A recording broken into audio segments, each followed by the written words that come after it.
Assalamualaikum teman-teman. Embun pagi sangatlah memukau. Ketemu lagi di Puspita Miau.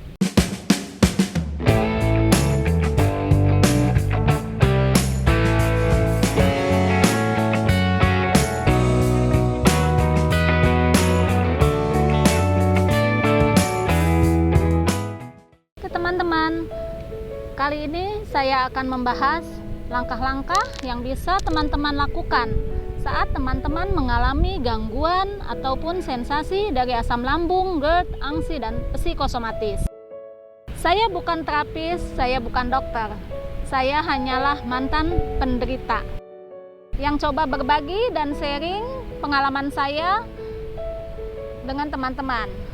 Semoga teman-teman bisa mengambil pengalaman saya ini untuk dijadikan bahan teman-teman ketika mengalami gangguan-gangguan dari asam lambung, GERD, ANGSI, dan psikosomatis. Oke teman-teman, langkah apa aja sih yang teman-teman bisa lakukan? Langkah-langkah ini saya rangkum, saya dapatkan berdasarkan pengalaman yang telah saya lalui jauh-jauh sebelumnya. Apa aja sih langkah-langkahnya teman-teman? Yang ke-1, teman-teman segera kunjungi dokter ketika teman-teman mengalami gangguan sensasi dari asam lambung, GERD, ANGSI, dan psikosomatis. Tentunya teman-teman semua sudah tahu gangguan sensasi apa saja yang dialami ketika teman-teman mengalami masalah asam lambung dan GERD ini. Di antaranya perut begah, kembung, ulu hati sakit, dada sakit, dada nyeri, berdebar-debar, sakit kepala yang sangat hebat, gemetaran, keloyengan, dan banyak lagi. Jadi teman-teman segera datangi dokter. Tentunya dokter yang berhubungan dengan gangguan tersebut, yaitu dokter spesialis penyakit dalam.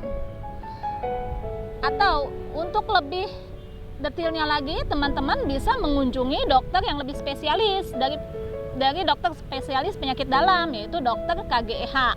Dokter KGEH ini dokter spesialis penyakit dalam yang lebih mendalami lagi dan dia belajar lagi mengenai gastro. Ketika teman-teman mengunjungi dokter, teman-teman konsulkan dengan sepuasnya, teman-teman tanyakan semuanya yang ingin teman-teman tanyakan, yang membuat teman-teman heran, tanyakan semuanya dengan dokternya. Cari dokter yang enak diajak bicara. Cari dokter yang enak untuk konsul. Setelah teman-teman menemui dokter, tentunya teman-teman akan diberikan diagnosa oleh dokternya tersebut, ya teman-teman, dan teman-teman akan diberikan juga obat-obatan. Itu langkah pertama ya teman-teman. Lalu untuk langkah selanjutnya teman-teman, yang kedua,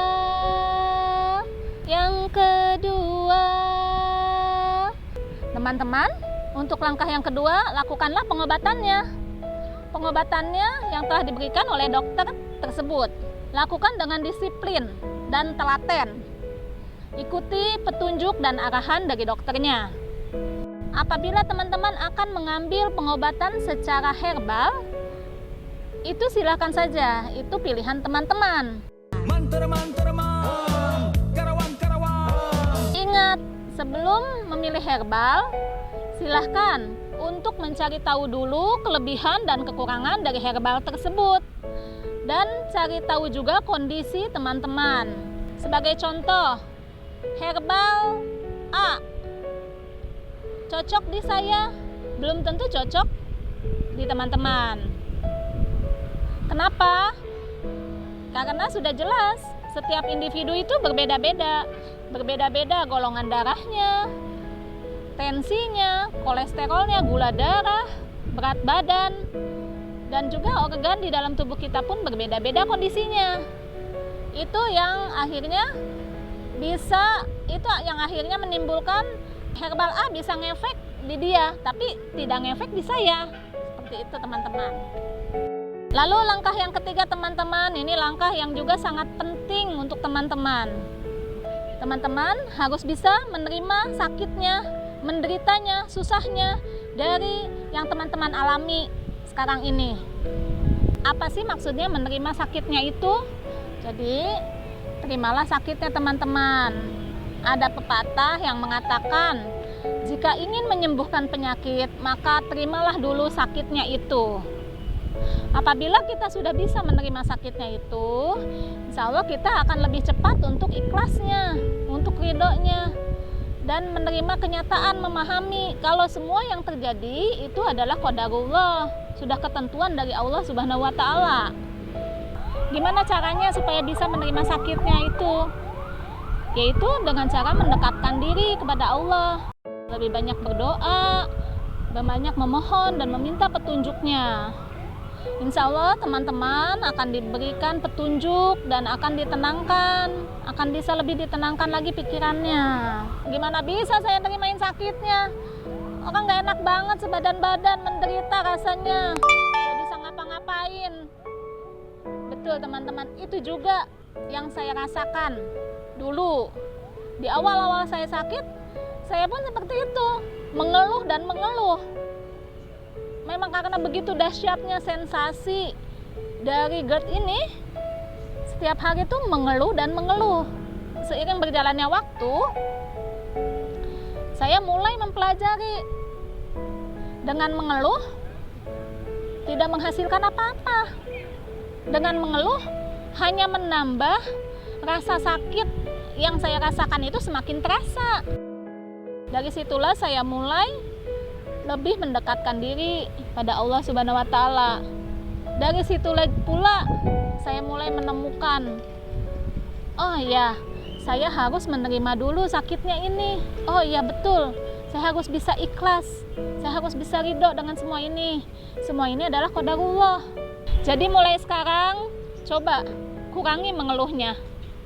Kalau sharing, oke. Itu yang harus dilakukan, sharing dengan sesama penderita yang mengalami hal yang sama, sharing dengan orang-orang yang telah bisa lepas dari gangguan GERD ini, itu bagus. Tapi hindari dan kurangi mengeluh. Langkah yang keempat, latih terus keyakinan diri akan kesembuhan. Yakinkan terus kalau Allah akan memberikan kesembuhan. Gimana caranya untuk bisa meyakinkan diri? Selain dengan mendekatkan diri pada Allah Subhanahu wa Ta'ala, teman-teman juga bisa memotivasi diri dengan melihat teman-teman lainnya, orang-orang yang sudah move on, yang sudah sembuh dari berbagai macam gangguan GERD, aslam, angsi, psikosomatis. Lalu ingatlah, sebelumnya pun teman-teman sehat. Jadi jika hari ini teman-teman sakit, besok pun teman-teman bisa sehat kembali. Dan ingat, sudah dijelaskan di dalam Al-Quran, setiap penyakit itu ada obatnya. Jadi, yakinkan diri kalau semua yang teman-teman derita, semua sakit yang teman-teman rasakan itu ada obatnya. Dan dari situ teman-teman yakinkan kalau teman-teman akan bisa sembuh. Yakinkan aku Tuhan, Dia bukan milikku. Langkah yang kelima, teman-teman wajib melakukan gaya hidup sehat. Gaya hidup sehat itu seperti yang telah teman-teman ketahui, meliputi 3P, yaitu menerapkan dan menjaga pola makan, pola hidup, dan pola pikir. Untuk lebih jelasnya dari ketiga pola gaya hidup sehat ini akan saya jelaskan insya Allah di video berikutnya. Langkah yang keenam, serahkan hasilnya hanya pada Allah Subhanahu wa Ta'ala. Jadi teman-teman lakukan terus terapinya, pengobatannya dengan disiplin, dengan telaten. Untuk hasil serahkan kepada Allah Subhanahu wa Ta'ala, sehingga tidak akan menjadi beban teman-teman, tidak memikirkan kapan saya sembuh, tapi teman-teman fokus di pengobatannya, fokus di ikhtiarnya, fokus di terapinya, fokus di pengobatannya. Oke teman-teman, sampai di sini video saya kali ini. Insya Allah kita akan ketemu kembali di video-video saya selanjutnya. Wassalamualaikum warahmatullahi wabarakatuh. Jangan lupa teman-teman subscribe Puspita Miau. Dadah.